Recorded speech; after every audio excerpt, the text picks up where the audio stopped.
आज के वीडियो में हम लोग समझेंगे माइग्रेशन क्या होता है, क्या कारण है माइग्रेशन का, किन राज्यों से माइग्रेशन होता है, माइग्रेशन का क्या प्रभाव गांव के ऊपर पड़ा है, ग्रामीण अर्थव्यवस्था पे उसका क्या प्रभाव पड़ा है, सामाजिक ताने बाने में कहे कि इसका क्या असर दिख रहा है, और क्या हम लोग माइग्रेशन से कभी बाहर आ पाएंगे, और माइग्रेशन से बाहर आने के लिए हम लोग को जमीनी स्तर पर क्या काम करना पड़ेगा, और शहरी विकास के साथ साथ ग्रामीण विकास का कितना महत्व है माइग्रेशन में।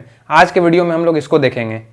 जब भी बात माइग्रेशन की आती है, पलायन की आती है, तो दिमाग में जो पहली छवि रहती है वो भारतीय रेल की रहती है, जिसमें आप देखे होंगे अधिकतर क्या होता है, जनरल के डब्बे में कहे कि भर भर के लोग कहे कि जा रहे हैं। बिहार, मध्य प्रदेश, उत्तर प्रदेश, इन राज्यों से लोग भर भर के कहे कि दिल्ली, बम्बे, गुजरात की ओर आगे बढ़ रहे होते हैं। सीट बैठने की जगह नहीं होती है, और यह समस्या सिर्फ जनरल डिब्बे तक सीमित नहीं रहती है। लोग तो कहे कि मतलब स्लीपर में भी जा रहे हैं, सेकंड एसी में भी जा रहे हैं, थर्ड एसी में भी जा रहे हैं। बस यही फर्क दिखाता है माइग्रेशन का। जनरल में वो लोग जा रहे हैं जिनका जीवन इतना भी कहे कि सक्षम नहीं है जो 2 वक्त की रोजी रोटी ले पाएं, और second AC, third AC, sleeper में वो लोग जा रहे हैं जो कहे कि मतलब स्किल्ड माइग्रेशन कर रहे हैं, जो पढ़े लिखे लोग तो हैं बट इन्हें नौकरियां नहीं मिल रही हैं, उन्हें इन्वेस्टमेंट नहीं प्राप्त है, इनके पास कहीं की फैक्ट्रीज या कहीं की सोशल सिस्टम डेवलप नहीं किया गया है जिस वजह से वो अपने राज्य में, अपने क्षेत्र में काम कर सकें। उन्हें मजबूरन वश कहीं कि बड़े शहरों में जाना पड़ रहा है। अगर आप किसी गरीब से पूछेंगे कि आपका बेटा कहाँ काम करता है, तो बिहार, उत्तर प्रदेश या फिर कहीं कि मध्य प्रदेश के बच्चे के परिवार वाले जानते हैं कि आपसे बोलेंगे मेरा बच्चा दिल्ली में फैक्ट्री में काम करता है, बम्बे में फैक्ट्री में काम करता है, गुजरात के किसी फैक्ट्री में काम करता है। और यहीं अगर आप किसी अमीर बच्चे से, अमीर परिवार से या मिडिल क्लास परिवार से अगर जानने का प्रयास करेंगे कि आपका बच्चा क्या कर रहा है, तो वो बोलेंगे कि मेरा बच्चा बेंगलोर के किसी आईटी कंपनी में काम कर रहा है, वो किसी दिल्ली के बड़े कहे कि इंस्टीट्यूट में कहे कि मतलब पढ़ा रहा है, किसी बड़े कंपनी में काम कर रहा है। पलायन का दर्द दोनों के अंदर है, बस फर्क है इंटेंसिटी का। इसके लिए पूरी व्यवस्था कहे कि जिम्मेदार है, और हर वो व्यक्ति जिम्मेदार है जो कहे कि अपने क्षेत्र में विकास के अभाव में जिसे जाना पड़ गया। पलायन का दर्द दिल्ली में बैठे हुए, बम्बे में बैठे हुए, गुजरात में बैठे, एसी के अंदर बैठे लोग कभी नहीं समझ सकते हैं। पलायन का दर्द सिर्फ वो माँ समझ सकती है जो बिहार के किसी ऐसे गांव में बैठी होगी जो अपने बच्चे का चेहरा साल में एक बार छठ महापर्व में देख पाती है। उससे पूछे जाके कोई कि पलायन का दर्द उसके जीवन में क्या है, जो अपने बच्चे को कभी देख नहीं पाती है, जिसका बच्चा कभी अपने घर परिवार के लोगों से मिल नहीं पाता है, जिसे 5,000, 10,000 अपने कमाए हुए में से कहे कि 2,000 रुपये में अपना जीवन जीता है और बचे हुए पैसे अपने घर वालों को भेजता है। और वो इसलिए भेजता है कि उसके घर वाले बेसिक सुविधाएं प्राप्त कर सके, उनकी दवा, माँ की दवा पूरी हो सके, घर वाले 2 वक्त का भोजन पा सके, उसके बच्चे कम से कम सरकारी स्कूल में पढ़ सकें, किसी आसपास के छोटे प्राइवेट स्कूल में पढ़ सकें। ये दर्द सिर्फ और सिर्फ वो माँ समझ सकती है। ये दर्द वो पत्नी समझ सकती है जिसका पति साल साल भर कहे कि अपने घर नहीं लौट के आता है।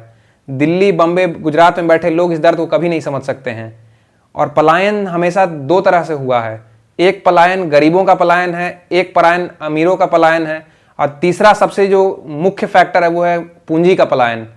पैसे का पलायन सबसे बड़ी समस्या है। लोग समझते हैं कि पलायन सिर्फ कहे कि गरीबों की समस्या है या अमीरों की समस्या है। गरीबों का पलायन बहुत बृहद पैमाने पर दिखाई पड़ता है। अमीरों के पलायन को लोग सेलिब्रेट करने लगे हैं आजकल। जब भी आप किसी मिडिल क्लास फैमिली में जाएंगे तो बहुत फक्र से लोग बोलते हैं कि मेरा बच्चा बॉम्बे में किसी कंपनी में काम करता है, किसी एसी वाले कमरे में बैठे काम कर रहा है।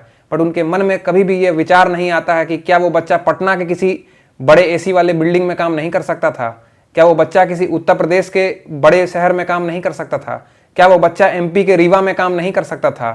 बट उन्हें यह बात का एहसास नहीं है कि व्यवस्था ने ऐसी लचर हालत प्राप्त कर ली है कि वो बच्चे की मजबूरी है कि अगर आपका बच्चा पढ़ा लिखा भी है तो भी उसे अपने राज्य में नौकरी नहीं मिलेगी, अपने राज्य में पूंजी नहीं मिलेगी, अपने राज्य में वो व्यवस्था नहीं मिलेगी जिससे वो नौकरी कर सके या रोजी रोजगार व्यापार कर सके। उसे मजबूरन वश जाना पड़ेगा। और पलायन सिर्फ नौकरी के लिए नहीं है। बिहार में अगर कोई परिवार सक्षम है, वो भी नहीं चाहता अपने क्षेत्र में रहना। क्यों? उसके बच्चों के पढ़ने की व्यवस्था नहीं है। जो लोग आज कहे कि बिहार में रह रहे हैं, मध्य प्रदेश में रह रहे हैं, उनसे अगर आप पूछें कि आपके बच्चे कहाँ पढ़ रहे हैं, तो वो भी आपको यही सुनाएंगे कि मेरा बच्चा किसी पुणे के किसी बड़े इंजीनियरिंग कॉलेज में पढ़ रहा है, दिल्ली यूनिवर्सिटी में पढ़ रहा है। वो कभी ये बात बोल नहीं पाते हैं कि उनका बच्चा क्यों पटना यूनिवर्सिटी में आज नहीं पढ़ पा रहा है, क्यों मगध यूनिवर्सिटी में नहीं पढ़ पा रहा है। इस गहरे दर्द को लोग आज भूल चुके हैं और सरकार को मूक समर्थन की ओर बढ़ चुके हैं। लोग अपनी समस्याओं को छोड़कर सरकार की ओर ऐसे देखते हैं जैसे उन्हें लगता है कि सरकार से उन्हें सारी चीज़ें मुफ्त में प्राप्त हो जाएं। वो अपनी निजी समस्याओं, निजी जीवन के लिए वोट नहीं देते हैं। भारत एक लोकतांत्रिक देश है, हमें हमेशा वोट अपने मुद्दों पे देना चाहिए, ना कि जातिगत फैक्टर को देखते हुए या फिर इन मुद्दों को देखते हुए कि देश में कहीं कितनी बड़े पैमाने पर चीजें हो रही हैं। देश का विकास बहुत जरूरी है, देश का विकास हर संभव प्रयास से होना चाहिए, बट देश का प्रयास के साथ साथ लोगों का विकास होना बहुत जरूरी है। इंडिविजुअल एक एक व्यक्ति ग्रो करना जरूरी है। आज हम लोग जब पलायन की बात कर रहे हैं तो मुख्य कारण समझेंगे कि पलायन के क्या क्या मुख्य कारण हैं। तो सबसे पहले मुख्य कारण जो पलायन का होता है वो दो तरह से बटा हुआ है। एक अनस्किल्ड लेबर के लिए, जो व्यक्ति किसी कारणवश कहे कि अपने जीवन में पढ़ाई नहीं हासिल कर पाया या उतनी कहे कि मतलब स्किल्ड नहीं हासिल, जिसे मजदूरी करनी पड़ेगी अपने जीवन में। और दूसरा वो जो पढ़ लिख तो गया है बट उसे अपने क्षेत्र में कहे कि व्यवस्था उपलब्ध नहीं है किसी भी तरह के रोजी रोजगार या कहे कि जीवन यापन करने के लिए। तो जो स्किल्ड लेबर है वो क्यों जाता है? क्योंकि अगर उस बच्चे को बिहार में कोई नौकरी करनी है या उत्तर प्रदेश में कोई नौकरी करनी है तो उसे दिख रहा है कि उत्तर प्रदेश की मैं अगर किसी कंपनी में नौकरी करता हूं तो उसे 25,000 से 30,000 की नौकरी मिलेगी, और यही अगर वो किसी बम्बे में या बेंगलोर में जाकर नौकरी करेगा तो उसे 50,000 से 1 लाख की नौकरी मिल सकती है सेम पोस्ट पे। इस वजह से वो बेटर इंप्लॉयमेंट फैसिलिटीज के वजह से बड़े शहर की ओर शिफ्ट होता है। उसके साथ साथ बेटर एजुकेशन के लिए अपने क्षेत्र में अगर किसी बच्चे को अगर बेसिक एजुकेशन मिल पाती, अगर वो 12वीं तक की पढ़ाई बहुत अच्छे से कर पाता, उसके राज्य में कहे कि कॉलेज की बेहतरीन व्यवस्था रहती, वो बच्चा कभी नहीं जाता। कोई माँ नहीं चाहती अपने बच्चे को अपने पास से दूर करना, मजबूरी उसे दूर करना पड़ता है। और यह मजबूरी सिर्फ किसी उस माँ की मजबूरी नहीं है, ये मजबूरी पूरी व्यवस्था की मजबूरी है। हर परिवार अपने तरफ से कहे कि मजबूरन वश अपने बच्चे को दूर करता है। हमेशा आपको जब वोट डालने जाएं लोकतांत्रिक व्यवस्था में इस बात का ध्यान रखें, जब भी आप अपने बच्चे को ट्रेन में बैठाकर आखिरी बार अलविदा कहते हैं, उसके आंखों के आंसू को आपको भूलना नहीं चाहिए। उन आंसुओं की कीमत आपके वोट से लेनी चाहिए। बट लोग इस समस्या को नहीं समझते हैं, और जब वोट डालने जाते हैं तो उन्हें दिखता है कि मेरे क्षेत्र में कौन सा नेता मेरी जाति का खड़ा हुआ है, कौन सा नेता कहे कि हमको 10,000 रुपये भेज दिया है, कौन सा नेता हमें कहे कि मतलब मुर्गा भात खिलाया है। उस दिन अगर आप अपने बच्चों की बातों को याद करेंगे, अपने बच्चों के आंख के आंसू को देखेंगे, आप दोबारा कभी अपने हित के अगेंस्ट वोट नहीं डालने जाएंगे। उसके साथ साथ जो लोग अब कहे कि ये भी महसूस किया गया है कि जैसे मान लीजिए कोई पटना के पास का शहर है, जो छोटा शहर है, अंडर डेवलप्ड शहर है, जिसका बच्चा बेंगलोर में 5 साल से नौकरी कर रहा है और माँ बाप की सेवा करने के लिए वो नहीं आ पा रहा है, तो उसके माँ बाप भी यही सोचते हैं कि मेरी जो आसपास की पुश्तैनी जमीन है उसको हम बेच दें और उस जमीन को बेच के बेंगलोर में ही अपने बेटे के 2 BHK अपार्टमेंट में कहीं जाके शिफ्ट हो जाएं। ये अर्बन फैसिलिटीज़ की व्यवस्था की कमी है। वो परिवार चाह के भी पटना में बड़ा घर खरीदने का उम्मीद नहीं देख सकता है। क्यों? क्योंकि अगर वो बच्चा अगर 1 लाख की नौकरी से पैसे कमा रहा है तो उसकी क्षमता नहीं है कि वो बेंगलोर में भी कहीं घर खरीद ले और पटना में भी घर खरीद ले। मजबूरन उसे अपनी नौकरी के तहत बेंगलोर में घर खरीदना पड़ेगा, और उसके माँ बाप भी आज पलायन करके बेंगलोर के किसी 2 BHK अपार्टमेंट में जाकर रहना के लिए मजबूर हो जाएंगे। ये अर्बन फैसिलिटीज़ की कमी का कारण है। आज अगर वो परिवार अगर बिहार के किसी अन्य गाँव में रहता तो उसे अगर हॉस्पिटल पहुँचना होता तो हॉस्पिटल पहुँचने के लिए वो सड़कें उसे उपलब्ध नहीं हैं। अगर उसे कहे कि मतलब किसी व्यक्ति को कहे कि इमरजेंसी कंडीशन हो जाता है तो ग्रामीण स्तर पे उसकी फर्स्ट एड की भी व्यवस्था नहीं है। हकीकत पे जितना आंकड़ों में कहे कि मतलब ये पलायन वाले राज्य गरीब दिखते हैं या लाचार दिखते हैं, उससे कई गुना ज़्यादा कहे कि लाचार व्यवस्था उनकी कहे कि निजी जीवन में रहती है। जितने आंसू लोग कैमरों पे देखे हैं उससे कई ज़्यादा आंसू लोगों ने कहे कि मतलब मुंह ढक के रोए होंगे। कितने गहरे आंसू होंगे, कितने गहरे दर्द होगा जो लोग अपना दर्द बता भी नहीं पाते हैं, अपना दर्द जता भी नहीं पाते हैं। दूसरा होता है सोशल नेटवर्क्स के लिए। बहुत लोग ये महसूस करते हैं कि जब भी कहे कि पलायन हो रहा है तो अगर आपके परिवार में 5 लोग हैं, आपकी बेटी अगर बेंगलोर में रह रही है, आपका बड़ा बेटा बेंगलोर में रह रहा है, तो छोटा बेटा और माँ बाप भी यही प्रेफर करेंगे कि चलो जब मेरे परिवार के 2 या 3 लोग बेंगलोर में रह रहे हैं तो हम भी जाके बेंगलोर में ही किसी घर में जाके रह लेंगे। ये सोशल नेटवर्क की वजह से भी कहे कि जो बड़ा पलायन है वो कहे कि मतलब बड़े शहरों की ओर बढ़ रहा है। आज बड़े शहरों में रहने की जगह नहीं हो रही है। पहले के ज़माने में आप देखते थे लोग बड़ा बड़ा ज़मीन खरीदते थे, उसके ऊपर कहे कि 1 तल्ला मकान बनाते थे। आज क्या आप देख रहे हैं बड़े बड़े अपार्टमेंट का कल्चर हो गया है। क्या आपने कभी देखा है किसी गांव में कहीं कोई बड़ा अपार्टमेंट बनता हुआ? नहीं देखा होगा। क्यों नहीं बनते गांव में अपार्टमेंट? क्योंकि आज गांवों के पास रहने के लिए लोग नहीं हैं। बेंगलोर में क्यों अपार्टमेंट बन रहा है? दिल्ली में हम क्यों अपार्टमेंट की बात देख पा रहे हैं? क्यों? क्योंकि बाहर से लोग जबरदस्ती ठूंसे जा रहे हैं उस शहर में, जबरदस्ती कोच कोच के उस शहर में लाया जा रहा है लोगों को। ये उनकी स्वेच्छा नहीं है, ये उनकी मजबूरी है। उन्हें मजबूर है 2 बाई 10 बाई 10 के कमरे में रहना उनकी मजबूरी है। एक कमरे में 4 लोगों को सोना उनकी मजबूरी है। पलायन कभी शौक से नहीं हुआ, ये मजबूरी का दास्तां है। दूसरा पलायन होता है अनस्किल्ड पलायन। इसमें वो परिवार, वो गरीब परिवार, वो मजदूर परिवार जिसके घर में कहे कि मतलब अगर 2 बेटा है तो एक बेटा मजबूरी से माँ बाप की सेवा करने के लिए गांव में रहेगा और दूसरा बेटा किसी गुजरात की फैक्ट्री में जाके कहे कि मतलब सामान ढोएगा या फिर किसी बड़े सेठ के अंदर जाके कहे कि मजदूरी करेगा। ये पलायन होता है अनस्किल्ड पलायन। और इसका मुख्य कारण क्या रहता है कि अपने क्षेत्र में उसे एम्प्लॉयमेंट नहीं मिल पाया। वो बच्चा चाह रहा था कि अपने क्षेत्र में वो कहीं किसी छोटे रोजगार की ओर बढ़ जाए आगे, बाकी उसे वो रोजगार प्राप्त नहीं हो पाया। वो चाह रहा था कि वो अपने खेती से कहीं काम कर ले, बाकी इतनी सीमित जमीन है इन पलायन वाले राज्यों में, जैसे बिहार हो गया, मध्य प्रदेश हो गया, उत्तर प्रदेश हो गया, एक बड़ी आबादी ऐसी रहती है जिसके पास अपना कहे कि कोई जमीन का टुकड़ा नहीं है जिससे वो कम से कम जीवन यापन के लिए भी भोजन कहे कि मतलब कर सके। उससे वो इतनी खेती भी नहीं कर पाता है जिससे वो अपना कहे कि भरण पोषण कर सके। मजबूरन वश उसे अपने शहर को, अपने गांव को छोड़ के किसी बड़े शहर में कहे कि जाना पड़ता है। तीसरी है नेचुरल डिजास्टर। बहुत बार आप देखे होंगे बिहार में कहे कि बाढ़ की समस्या के बारे में लोग चर्चा करते हैं। ऊपर से पूरा नॉर्थ बिहार के आसपास की स्थिति ये रहती है कि साल में कहे कि 2 से 3 महीने वो पानी से भरा रहता है। कभी लोग इन समस्याओं के बारे में चर्चा नहीं करते हैं। मेरी पूरी संवेदना पंजाब के आए हुए बाढ़ से है, बट जो लोग पंजाब में आए हुए बाढ़ को लेके, चीज़ों को लेके इतने सजग थे, चीज़ों को लेके इतने प्रयासरत थे, पूरी व्यवस्था ने, वहाँ के लोकल लोगों ने जिस तरह पंजाब की देखभाल की और पंजाब को दोबारा इस व्यवस्था में लाया गया कि पंजाब आज कहे कि दोबारा से कहे कि अपनी गति पकड़ रहा है। बट क्या यही दर्द बिहार के लोगों का दर्द क्यों नहीं दिखता है?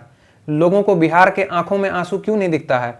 बिहार के किसी परिवार में आंसू क्यों नहीं समझ में आता है? क्यों बिहार के लोगों के डूबते हुए घर किसी के आंखों की छवि में नहीं आ रहे हैं? क्यों सत्ता के बैठे हुए बड़े बड़े सत्तादानों ने, बड़े बड़े सियासतदानों ने ये नहीं देखा कि बिहार के घर भी डूब रहे हैं? उन्हें क्यों नहीं दिखता कि बड़े बड़े नेपाल की नदियां जब कहे कि मतलब बिहार में आती हैं तो बाढ़ के साथ साथ बड़े बड़े कहे कि मतलब जमीन के टुकड़े को बहा ले जाती है? उन्हें यह क्यों नहीं दिखता है कि मतलब बाढ़ सिर्फ कहे कि आपके घर को या क्षेत्र को नहीं डुबा रही है, साथ साथ वो आपकी उम्मीदों को भी डुबा देती है, साथ साथ आपके रोजी रोजगार को भी डुबा देती है, साथ साथ अपने सपनों को भी डुबा देती है। बिहार के बच्चों के डूबते हुए सपने बड़े बड़े सियासतदानों को क्यों नहीं दिखाई पड़ रहे हैं आज? जो बड़े एसी कमरों में बैठते हैं, चाहे वो पटना में बैठने वाले लोग हों, चाहे दिल्ली में बैठने वाले लोग हों, उनके आंखों में आंसू ये आज क्यों नहीं आ पा रहा है? ये सवाल है जो जनता पूछती है सरकार से, बट आज जनता ने कहे कि सरकार से सवाल पूछना बंद कर दिया है और यह सोच लिया है कि यही मेरी तकदीर है, यही मेरी किस्मत है, और वह अपने भरोसे कहे कि चीज़ों को लेकर लड़ रही है और प्रयास कर रही है, जीने के संघर्ष की ओर आगे बढ़ रही है।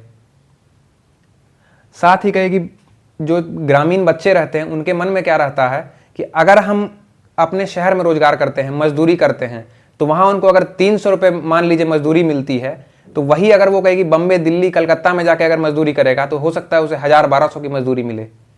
तो 500-600 की मजदूरी के लिए उस बच्चे को मजबूरन कहे कि बड़े शहरों में जाना पड़ता है।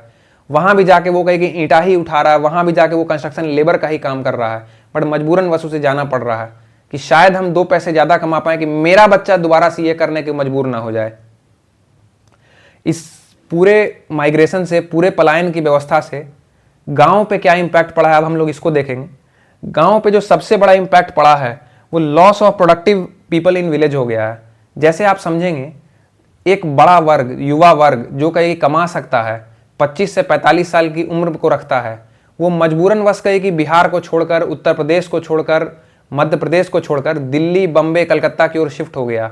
गांव में कौन लोग बचे हैं? गांव में उसके बूढ़े माँ बाप बचे हैं, उसकी पत्नी बची है, उसके छोटे छोटे बच्चे बचे हैं। उन छोटे बच्चों की आंखों में उम्मीद है, बट वो मजबूरन वश अपने पिता को देख नहीं सकते हैं, वो अपने पिता से मिलने जा नहीं सकते हैं। आप अगर किसी गांव में जाते हैं, रिपोर्टिंग करने के लिए जाएंगे या किसी रिपोर्टर की दास्तां को सुनेंगे, वो अपने गांव के बच्चों से पूछता है, उसके अगर पूछे कि बेटा तुम अपने पापा से कब मिले थे, वो बोलेगा मेरे पापा दिवाली में आए थे या छठ में आए थे। उसके मन में अपने पिता की सिर्फ एक याद है कि वो मेरे पिता मात्र छठ में साल में एक बार आते हैं।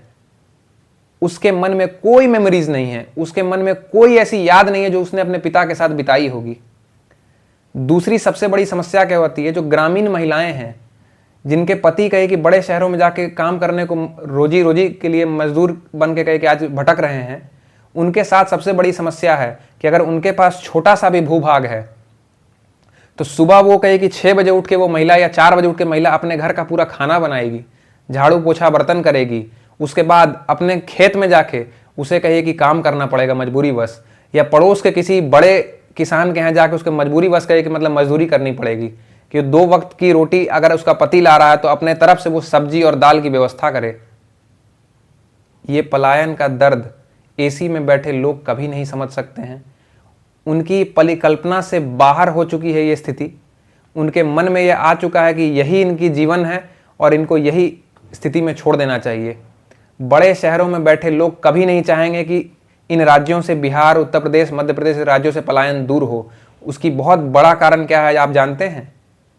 इन बड़े बड़े शहरों में आपने अक्सर ये महसूस किया होगा कि अगर इनके यहाँ के लोग तो कभी काम नहीं करने आ रहे। क्या आपने कभी देखा है कि गुजरात में कहे कि गुजरात का आदमी कहे कि मजदूरी कर रहा है, या अगर कर भी रहा है मजदूरी तो बहुत छोटी सी आबादी है जो वहाँ मजदूरी कर रही है।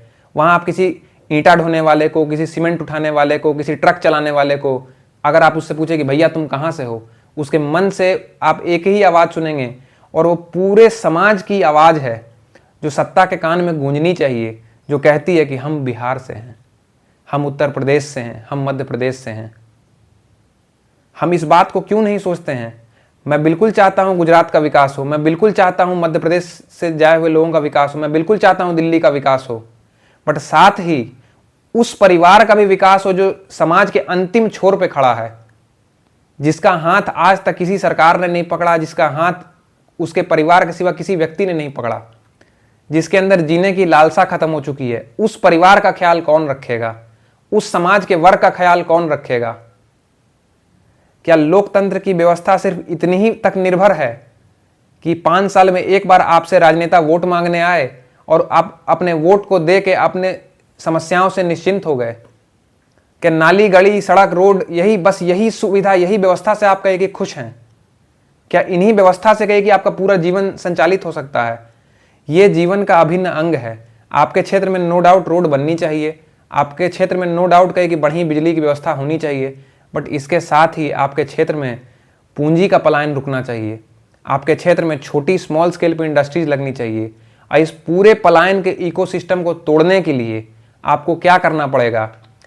एक एक व्यक्ति को संकल्पित होना होगा और संकल्पित होकर इस प्रयास में जुटना होगा कि बाहर से आ रहे लोग मेरे कारण अगर सुविधा प्राप्त कर रहे हैं तो अब ये मेरी जिम्मेदारी बनती है, बिहार के बच्चे की जिम्मेदारी बनती है, उत्तर प्रदेश के बच्चे की जिम्मेदारी बनती है, मध्य प्रदेश के बच्चे की जिम्मेदारी बनती है कि वो अपने क्षेत्र के विकास के लिए कंधा लगाए। और उस कंधा लगाने के लिए वो नो डाउट किसी भी संसाधन का सहयोग ले सकता है, और उस सहयोग के तहत वो क्या करे? सबसे पहले अपनी शिक्षा प्राप्त करे। अगर कोई बच्चा अगर कहे कि मान लीजिए बिहार से जाता है और कहीं दिल्ली यूनिवर्सिटी में पढ़ता है, तो उसकी मॉरल रिस्पॉन्सिबिलिटी होती है कि वो कम से कम साल में आके 10 दिन अपने क्षेत्र के बच्चों को पढ़ाए, अपने क्षेत्र के 2 बच्चों को पढ़ने की व्यवस्था सुनिश्चित कराए। हम पूरी व्यवस्था सरकार के ऊपर नहीं छोड़ सकते हैं। सरकार इतनी बड़ी आबादी को लेकर चल रही है कि सारी सुविधाएं सरकार उपलब्ध करा पाए, ये संभव नहीं है। निजी व्यक्ति का कहे कि मतलब योगदान बहुत महत्वपूर्ण है। इसी के साथ साथ एग्रो बेस्ड इकोनॉमी को भी हम लोग को पकड़ना होगा। भारत एक कृषि प्रधान देश है, और कृषि प्रधान देश में आपको ये बात समझनी होगी कि एक बड़ी आबादी है जो कृषि के ऊपर निर्भर है। बिहार का बच्चा जो पंजाब में जाता है वो किसी फैक्ट्री में काम करने नहीं जाता, वो वहाँ गेहूं की कटाई करने जाता है, फसल की कटाई करने, बुआई करने जाता है। तो वही बच्चा अगर कहे कि अपने क्षेत्र में रहता है, हम लोग ये क्यों नहीं सोच सकते हैं कि अगर गुजरात के किसी बड़े दूध के डेयरी के कंपनी को अगर आप जानते हो, अमूल के नाम से है, तो अगर ये गुजरात में बहुत बड़ा डेयरी का फैक्ट्री लग सकता है तो यही फैक्ट्री बिहार में, उत्तर प्रदेश में क्यों नहीं लग सकता है? हम ये क्यों उम्मीद नहीं कर सकते हैं? भले हम बड़े नाम के तहत ना कर पाए, गांव में कहे कि जो किसान है वो कहे कि दूध पैदा करे, उस दूध से कहे खोआ बनाए और बड़े बड़े शहरों में खोआ सप्लाई करे। क्या ये एग्रो बेस्ड इकोनॉमी का तरीका नहीं हो सकता है? क्या हम लोग इस तरह से देश को आगे बढ़ने में, रोजगार में कहीं मदद नहीं कर सकते हैं? इसमें हम लोग को और सहयोग भी चाहिए, और ये सहयोग सरकार की तरफ से क्या है कि गाँवों को शहरों से जोड़ने के लिए बढ़िया रोड की व्यवस्था हो। जो बच्चा गाँव में पढ़ना चाह रहा है आज के डेट में ऑनलाइन, उसके घर में कहे कि 24 घंटा बिजली की व्यवस्था सुनिश्चित हो, उस क्षेत्र में कहे कि इंटरनेट की सुविधा सुनिश्चित हो। इन सब तरीकों से हम कहे कि इन राज्यों को पलायन से बचा सकते हैं और अमीरों और गरीबों के बीच की जो खाई है इसको कम करने का प्रयास किया जा सकता है। जब भी कहे कि क्षेत्र में पलायन रुकेगा तो बिहार, उत्तर प्रदेश और मध्य प्रदेश इसी में से किसी निकले बच्चे की वजह से रुकेगा। बाहरी लोग कभी ये नहीं चाहेंगे कि आपके क्षेत्र की समस्याएं क्या हैं। आप इस चीज़ को और बेहतर रिलेट कर पाएंगे जब आप इस चीज़ को समझेंगे कि आपके घर में अगर कहे कि कोई सामान खत्म हो जाता है तो क्या आपका पड़ोसी या आपसे आके पूछता है कि भैया आपके घर में तेल खत्म हो गया है या नमक खत्म हो गया है? कोई नहीं पूछता है। आपके घर में कौन आपसे पूछेगा? आपकी माँ पूछती है कि बेटा मेरे घर में तेल खत्म हो गया, बाबू तेल खत्म हो गया, बाजार से आके तेल ले आना। यही समस्या है। माइग्रेशन जो है, पलायन जो है, ये आपको और हमें समझना है और हमें अपने व्यवस्था से कहे कि लड़ना है और लड़ के इस व्यवस्था से मजबूत स्थिति में आना है। ये राज्य अपने आत्मनिर्भर बने, अपनी स्थिति से उभर के सामने आए और पूरी व्यवस्था को एकजुट लेके इन 3 राज्यों को भी, बिहार, उत्तर प्रदेश, मध्य प्रदेश को देश के अग्रणी राज्यों में कहे कि शामिल करें। यही संकल्प हमें करना है और इस संकल्प के साथ साथ लगातार प्रयास करना है। धन्यवाद।